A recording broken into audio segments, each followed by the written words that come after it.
இப்ப முஸ்லிம்களோட நம்பிக்கை அல்லாஹ்வுக்கு உருவங்கள் கிடையாது, உறுப்புகள் கிடையாது என்பதுதான் முஸ்லிம்களுடைய நம்பிக்கை. ஏன்னா உறுப்புகள் என்பது ஒரு சடத்துடைய பண்பு. ஒரு சடத்துக்கு தன்னைக்கும் உருவமைக்கும் உறுப்புகளிக்கும். ஆனா சடத்தை படைச்ச அல்லாஹ்வுக்கு என்ன கிடையாது, உருவமும் உறுப்புகளோ இருக்க முடியாது என்பதுதான் முஸ்லிம்களுடைய நம்பிக்கை. இதுதான் குர்ஆனுடைய நம்பிக்கையும் ஹதீஸ்களுடைய நம்பிக்கையும் கூட. ஆனா சிலர் என்ன செய்வாங்கன்னு சொன்னா அல்லாஹ்வுக்கு உருவமீக்குன்னு சொல்லுவாங்க. உருவமீக்கு என்று சொல்றதுக்கு சில ஹதீஸ்களை ஆதாரமா காட்டுவாங்க. நபி ஸல்லல்லாஹு அலைஹி வஸல்லம் அவங்க ஹதீஸை சொல்லிக்கிறாங்களே அல்லாஹ் உருவமீக்குன்னு சொல்லி. என்ன ஹதீஸ்ன்னு சொன்னா, ஒரு ஹதீஸ் வருது, நபி ஸல்லல்லாஹு அலைஹி வஸல்லம் அவங்க போய்கொண்டு இருக்கும் பொழுது ஒரு சஹாபி என்ன செய்றாரு, இன்னொரு சஹாபிக்கு கன்னத்துக்கு அறையிறாரு. இதை கண்ட நபி ஸல்லல்லாஹு அலைஹி சொன்னாங்க, இஜ்தனிபு அல் ஹுதூத், அதாவது கன்னங்களுக்கு அடிப்பதை நீங்கள் தவிர்த்து கொள்ளுங்கள். ஃபஇன்னல்லாஹ خلق آدم على صورته.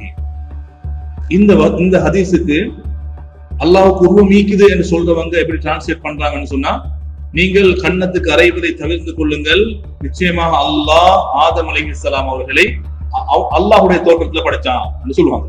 அப்ப அல்லாஹ்வுக்கு ஒரு தோற்றம் நீக்குது. அஊது பில்லாஹ். இங்க ஹதீஸ்கலை அறிஞர்கள் அவங்களோட மன இச்சையை பயன்படுத்தாம ஹதீஸ்கலை அறிஞர்கள் குர்ஆன் ஹதீஸ விளங்கியவங்க எப்படி அழகா அதுக்கு விளக்கம் கொடுக்குறாங்கன்னு சொன்னா, இங்க சொன்னாங்க ஃபஇன்னல்லாஹ خلق ஆதம, அல்லாஹ் ஆதம் அலைஹிஸ்ஸலாம் அவர்களை படைத்தான் அலா சூரத்திஹி, அவருடைய தோற்றத்தில். அவருடைய தோற்றத்தில் யார தோற்றத்துல அடிக்கப்பட்டாரா இல்லையா?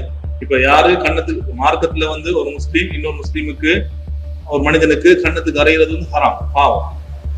ஏன்னு சொன்னா நபி அவங்க காரணம் சொல்றாங்க, ஏன்னா அநீதிழைக்கப்பட்டவர் இருக்கிறாரா இல்லையா?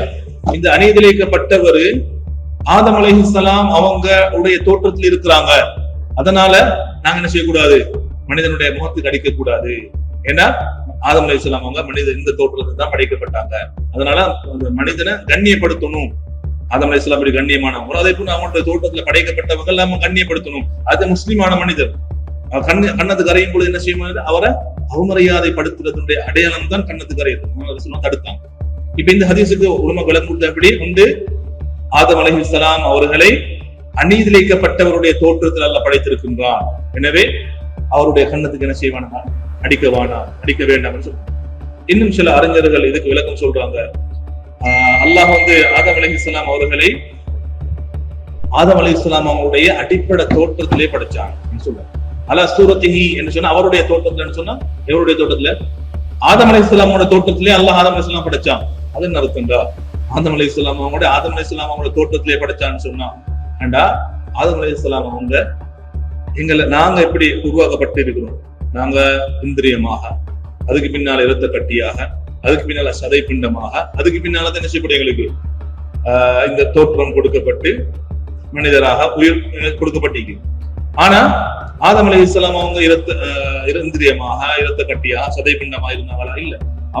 அவங்களுடைய அடிப்படை தோற்றமே என்ன செய்யப்படுது, மனிதன் எப்படி இருக்கிறோமோ இந்த தோற்றத்துல இரண்டு கண்கள், காதுகள், மூக்கு, வாய், கை, கால் என்ற அமைப்பிலே என்ன செஞ்ச ஆதம் அலைஹிஸ்ஸலாம் அவங்க படைக்கப்பட்டாங்க. எல்லாருக்கும் தெரிஞ்ச விஷயம்தான்.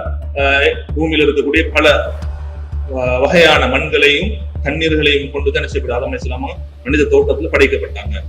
அப்ப அல்லாஹ் சொல்றான், ஆதம் அலைஹிஸ்ஸலாம் அவர்கள் அவருடைய அடிப்படை இந்த மனிதன் எப்படி தோற்றம் இருக்குதோ அந்த தோற்றத்துல ஆதம் அலைஹிஸ்ஸலாம் படைக்கப்பட்டாங்கன்னு சொல்றாங்க. இதுதான் விளக்கமே ஒழிய அல்லாஹ்வுடைய தோற்றத்துல ஆதம் அலைஹிஸ்ஸலாம் படைக்கப்பட்டாங்க என்று சொன்னா அது என்ன நடக்கும்னு சொன்னா, அல்லாஹும் எங்களை போல உருவம் கொண்டவன், அல்லாஹுக்கு சடம் இருக்குது, அல்லாஹுக்கு இரண்டு கண்கள், காதுகள் என்ற மாதிரி வந்துடும். ஆதம் அலைஹிஸ்ஸலாம் அவர்களே அல்லாஹ்வோட தோட்டத்தை படைச்சாண்டா ஆதம் அலைஹிஸ்ஸலாம் அவங்க யார தோட்டத்தில் இருக்கிறான்னு வந்துடும், அல்லாஹ்வோட தோட்டத்தில் இருக்கிறான்னு வந்துடும். இது பிழையான ஒரு சிந்தனை, முஸ்லிம்களோட நம்பிக்கை அல்ல.